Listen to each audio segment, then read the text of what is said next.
Welcome back to my channel once again. I hope you guys are doing really well. तो बढ़ते हैं अपनी series के अगले प्रॉब्लम की ओर, जिसका नाम है ransom note leet code 383। Question क्या कह रहा है? हमारे पास दो स्ट्रिंग्स दे रखी है, एक है रैंसम नोट और एक है मैगजीन। ठीक है, हमें रिटर्न करना है बुलियन फंक्शन ऑफ कोर्स, तो हमें ट्रू या फॉल्स रिटर्न करना है। ट्रू कब रिटर्न कर सकते हैं? जो अगर हमारा जो रैंसम नोट है ना, अगर वो हम उसे बना सकेंगे किसे, जो मैगजीन में लेटर्स दे रखे हैं। तो एक्चुअली हमारे पास दोनों में लेटर्स होंगे, रैंसम नोट भी है, मैगजीन में भी है। लेकिन हमें क्या करना है, मैगजीन से हमें चेक करना है। जैसे हमें नंबर ऑफ लेटर्स दे रखे हैं, फॉर एग्जाम्पल 1 देख लो आप। तो रैंसम नोट में है हमारे पास ए, ठीक है। और मैगजीन क्या है जिससे हमें बनाना है? मैगजीन हमारे पास बी ही है, ठीक है। तो क्या बी से ए बना सकते हो क्या? नहीं बना सकते हो ना। तो ऑफकोर्स यानी ए हमारे पास है ही नहीं, मैगजीन में थी ही नहीं। सेम केस में अब दूसरे वाले में देख लो, यहाँ पे मैगजीन के केस में क्या है, यहाँ पे मैगजीन में ए और बी दे रखा है ना। और हमें बनाना क्या है, रैंसम नोट डबल ए, है ना। तो एक ए तो बन जाएगा लेकिन बी नहीं बन पाएगा, क्योंकि बी है ही नहीं हमारे पास स्टॉक में। मतलब ए नहीं है, दूसरा ए नहीं है हमारे पास, right. Same goes for example number 3। तो यहाँ पे क्या है, हमारा रैंसम डबल ए है, मैगजीन में डबल ए बी है। तो डबल ए बी से हम डबल ए एक्सट्रैक्ट कर सकते हैं ना, हम उसे बना सकते हैं, राइट। तो बस क्वेश्चन इजी सा ही है। तो अब सवाल ये है कि हम इसे सॉल्व कैसे कर रहे होंगे, है ना। तो आई होप क्वेश्चन अब तक समझ में आ गया होगा। तो हम देखते हैं इसको थोड़ा अपने तरीके से, है ना। तो थर्ड एग्जांपल ही ले लेते हैं, वो थोड़ा ज़्यादा क्लियर रहेगा। तो हमारे पास जो रैंसम नोट इनने दे रखा था वो था डबल ए, है ना। और जो हमारे पास इनने मैगजीन दे रखी थी वो थी double A and B. Clear, ये दो चीज़ें दे रखी है। अब हमें क्या करना था, हमें ये देखना था कि क्या इस मैगजीन का यूज करके हम इसे बना सकते हैं रैंसम नोट को। अगर हम बना पाएंगे, जैसे इन कैरेक्टर्स का यूज करके, तब तो सही है, इसका मतलब हम ट्रू रिटर्न कर देंगे। अगर नहीं बना सकते तो ऐसे केस में फॉल्स। तो देखो, अब इसे हम सॉल्व करने के लिए क्या करेंगे ना, अब हम एक कैरेक्टर एरे का यूज कर सकते हैं, ठीक है। तो हम क्या करेंगे ना, हम बेसिकली एक फ्रीक्वेंसी, या हाँ कैरेक्टर एरे या फ्रीक्वेंसी एरे जैसी चीज को मान लो। तो हम सपोज, अब हमें पता है कि इंग्लिश अल्फाबेट्स कितनी है, 26 है ना। तो इस तरीके से हमारे कैरेक्टर एरे, आप मैप का भी यूज कर सकते हो, लेकिन मैप से बेटर इस केस में एरे काम आ जाएगा, है ना। ऑलराइट, क्योंकि मैप थोड़ा स्पेस कॉम्प्लेक्सिटी थोड़ी सी बढ़ा सकती है। तो हम यहाँ पे एरे का यूज कर सकते हैं, सीधा फ्रीक्वेंसी एरे का। तो सपोज ये मेरा कैरेक्टर काउंट एरे हो गया, ठीक है। इसे मैं बोल सकता हूँ, मान के चलो कैर काउंट एरे। ओके। तो इस कैरेक्टर एरे में हम क्या करेंगे, हम अपने फ्रीक्वेंसी के अकॉर्डिंग मार्किंग करके रखेंगे। हम क्या करेंगे, इस मैगजीन के ऊपर आइटरेट करेंगे, ठीक है। और ये जो होंगे ये 26 साइज के लोगे, तो A B C D E F, ठीक है। तो इस तरीके से ये 26 मतलब जेड तक उतने ही साइज का एरे रखेंगे कि हमारे अल्फाबेट्स को ही वो ले पाए, है ना। और उसके बाद हम क्या करेंगे, हम काउंट कर रहे होंगे कैरेक्टर्स को, कि चलो ठीक है, मैगजीन में पहला ए आया तो ए की जगह पे 1 आ जाएगा, दूसरा ए आया तो अगेन 1 से 2 हो जाएगा, और बी के जगह 1 आ जाएगा। तो इस तरह से हमारा ये एरे फिलअप हो जाएगा। ये तो पहला हो गया कंडीशन, ठीक है।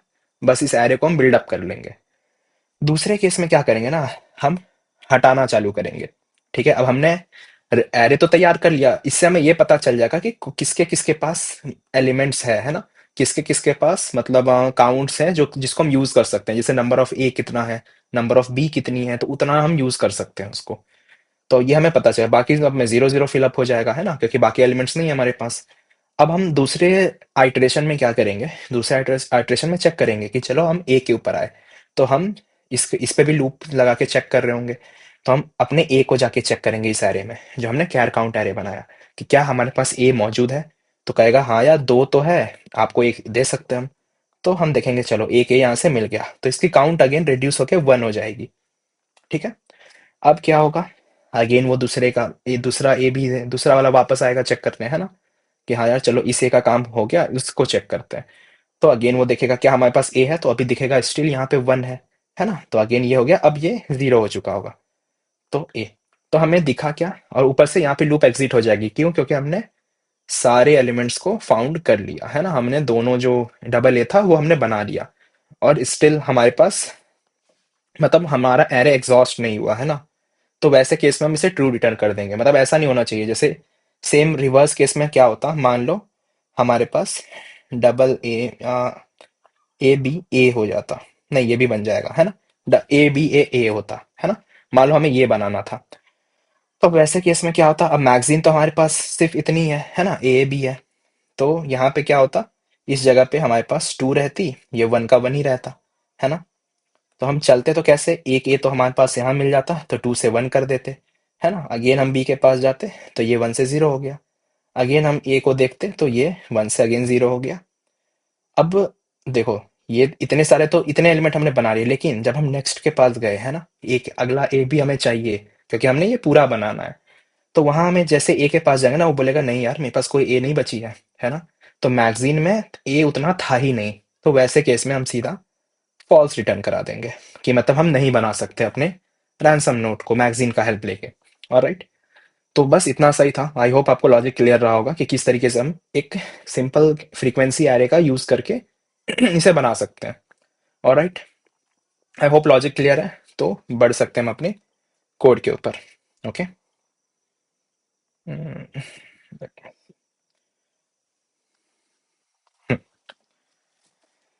तो अगेन हमारा सेम ही रहेगा, तीनों में कोड हम देख रहे होंगे अपने जावा, पाइथन और जावा स्क्रिप्ट में, ठीक है। तो जावा का कोड हम पहले देखना स्टार्ट करते हैं। तो जैसा मैंने बोला कि हम पहले एक कैरेक्टर काउंट एरे बना लेंगे। ओके। और कितने साइज की होगी, साइज हमें डिफाइंड है ना। तो हमें पता है मैप की कॉम्प्लेक्सिटी इसलिए नहीं पता होती, क्योंकि मैप में हमें पता नहीं रहता कि कितने एलिमेंट्स हम डालते जा रहे हैं ना, उसके अकॉर्डिंग वो कॉम्प्लेक्सिटी बढ़ाता जाता है। यहाँ हमें फिक्स्ड साइज की एरे लेनी है, क्योंकि हमें पता है इंग्लिश अल्फाबेट 26 तक ही हमें लेना है। All right. ठीक है। तो चलो, हमने एक एरे बना लिया। उसके बाद हम क्या कर रहे थे, इस एरे को फिलअप करेंगे। किससे, तो फॉर लूप लगा लिए, ये फॉर ईच लूप है। तो magazine dot to character array, है ना। इसको एज अ कैरेक्टर एरे हम बना लेंगे, ताकि हम इस पर आइटरेट कर पाए। तो हर एक कैरेक्टर के लिए क्या करो आप, जो कैरेक्टर काउंट है उसको फिलअप करो। अब फिलअप कैसे करेंगे ध्यान से देखना। तो सी माइनस, एक सेकेंड, सी माइनस ए, है ना। तो इस तरीके से हम सारे एलिमेंट्स को फिलअप कर लेंगे। अब ये लूप में क्या हो रहा है ध्यान से समझना। तो देखो, अब ये जो होता है ये आस्काई नंबर का फॉर्मेट को फॉलो करता है ना। तो जैसे शायद स्मॉलेस्ट की, if I am not wrong, ये 97 होती है ना। तो वैसे सबकी याद रखने की जरूरत नहीं है, लेकिन आप प्रैक्टिस करते रहोगे तो आपको याद रह जाता है ना। तो अब ये क्या करेगा ना, अब जो भी यहाँ पे कैरेक्टर एलिमेंट होगा, एक काम करता हूँ मैं, ये सी से आप कंफ्यूज हो सकते हो, तो मैं इसे एलिमेंट ही लिख देता हूँ, ठीक है। तो आपको लगेगा हाँ। तो जो भी एलिमेंट होंगे, सपोज ए के लिए क्या होगा, तो ये देखो, अब एरे में तो हम इंडेक्स के थ्रू भर सकते हैं ना उसको। तो यहाँ पे क्या होगा, एलिमेंट में सबसे सोचो पहला कैरेक्टर आया है ना, ए आया, तो ए माइनस ए मतलब जीरोथ पोजीशन पे जाएगा, है ना। और हमने अपने एग्जाम्पल में देखा था, जीरोथ वाला ए पोजीशन है, फिर बी, फिर सी, है ना। इस तरह से 26 लेटर्स हैं। तो वैसे ही जब बी आएगा यहाँ पे, तो बी माइनस से क्या होगा, वन एरे आ जाएगा, है ना। क्योंकि दोनों की आस्काई वैल्यू कंपेयर होगी, तो बी की भी आस्काई वैल्यू होगी। तो बी की आस्काई वैल्यू 98 होगी माइनस 97, इसका मतलब इंडेक्स नंबर कितना हो गया। तो ये जो कैर काउंट आ जाएगा, ये वन पोजीशन पे इंसर्ट होगा, है ना। तो इस तरीके से हमें हमारा जो एरे होगा कैरेक्टर वाला, वो फिलअप हो जाएगा फ्रीक्वेंसी के साथ अपने। All right. ये तो हमने फिलअप वाला देखा। उसके बाद हम क्या करेंगे, उसके बाद हम चेक करना स्टार्ट करेंगे। ओके। तो फॉर कैरेक्टर एलिमेंट इन, किसमें हम चेक करेंगे, हम रैंसम को चेक करेंगे अपने। तो जो भी हमारा इन रैंसम नोट दे रखा है, डॉट टू कैर एरे, ठीक है। यहाँ पे हम क्या करेंगे, हम चेक करेंगे कि अगर हमारा जो कैरेक्टर काउंट, जो भी हमारी एलिमेंट माइनस ए है ना, अगर वो जीरो हो गई है ना, इसका मतलब जीरो हो गया, इसका मतलब क्या हुआ कि हमारे पास एलिमेंट मौजूद नहीं है मैगजीन में, है ना, हम उसे ढूंढ रहे हैं, ठीक है। तो अगर वैसा होता है तो वो जीरो हो गया। उसके बाद आप क्या करो, वहां से तो रिटर्न फॉल्स कर दो, एल्स क्या करो आप, कैरेक्टर काउंट को घटाते जाओ। मतलब हम अभी चेक कर ही रहे हैं बैठ करके, है ना, अभी हमारा खत्म नहीं हुआ है। अगर वैसा कोई सीन होता है जहां खत्म हो जाए, है ना, अगर हम चेक करते वक्त ही हमें पता चल गया, जैसे वहां पे हमें ए नहीं मिल रहा था, है ना, तो वो जीरो हो गया, तो ऐसे केस में आप सीधा ही रिटर्न कर दो फॉल्स, कि हम नहीं बना सकते। और अगर सब कुछ वो सही सही पास कर गया है ना, इफ स्टेटमेंट सही चल गया, तो मतलब फॉल्स रिटर्न नहीं होता है, तो वैसे केस में आप क्या करो, कैरेक्टर को एक एक माइनस करते जाओ, है ना, तो माइनस माइनस आप करते जाओगे। इंडेक्स जैसा हमने देखा था, रिड्यूस करते हुए चल रहे थे कि हाँ हमें एलिमेंट मिल गया। और अगर फाइनली सब कुछ सही रहा, तो आप रिटर्न कर दो ट्रू, है ना। तो अगर वो इफ स्टेटमेंट में नहीं गया, तो ऑफकोर्स हम सीधा ट्रू ही रिटर्न करेंगे, राइट।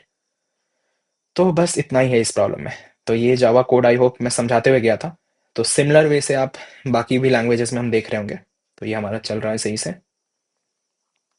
है ना, लॉजिक सेम ही रहेगी, कोई अंतर नहीं है इन दोनों में। तो आप कोई भी लैंग्वेज पकड़ लो, आपका सेम ही रहेगा, ठीक है। बिट्स 99, ओके, ये 0.73 कहाँ चला गया, 72 जो भी था। चलो पाइथन 3 में देखते हैं।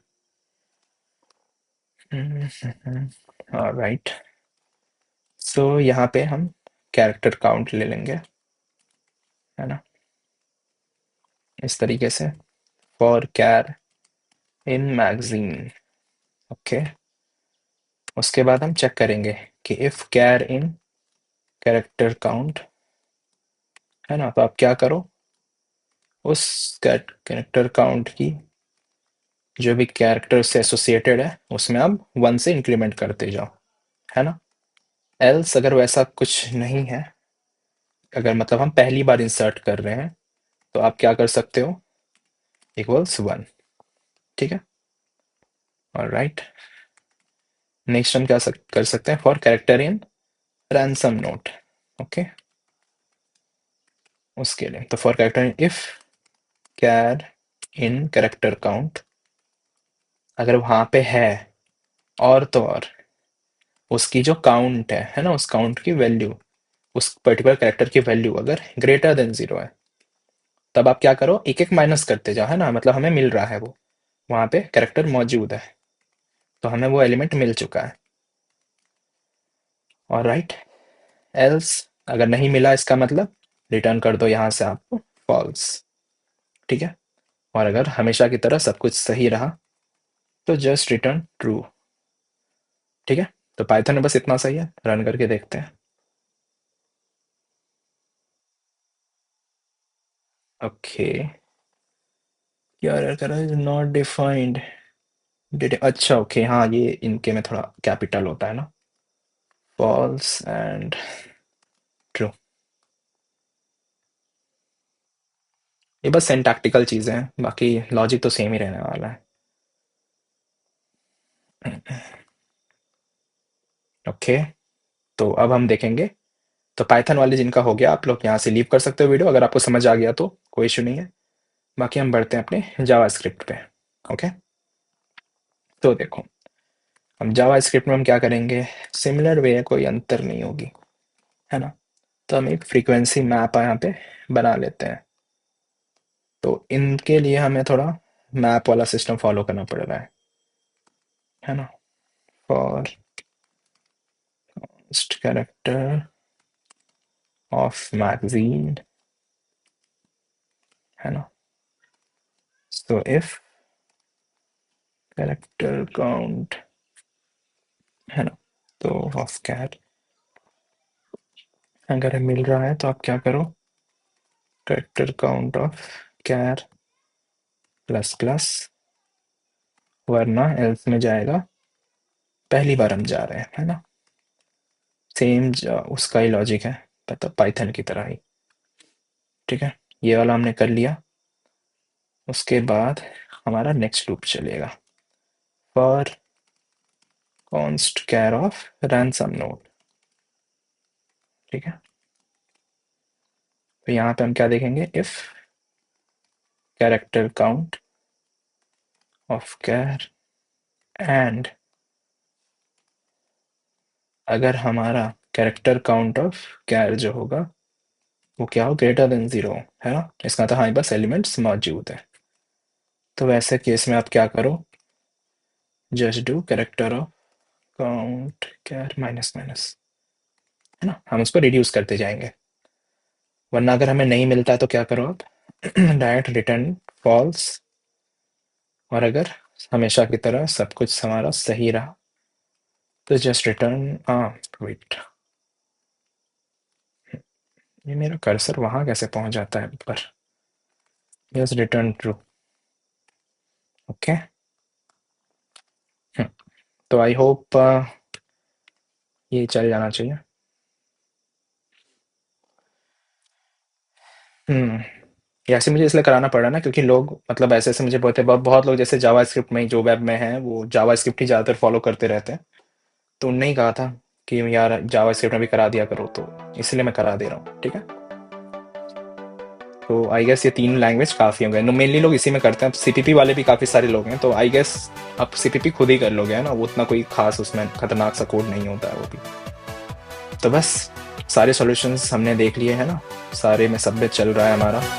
तो इंपॉर्टेंट है लॉजिक। आई होप आपको लॉजिक क्लियर हो गया होगा। तो बस आज की वीडियो में इतना ही। बाकी फिर हम मिलते हैं अगली वीडियो में। तब तक के लिए keep learning, keep coding, keep exploring. See you guys in the next video and do like, share and subscribe the channel. Okay, मिलते हैं अगली वीडियो में। Take care.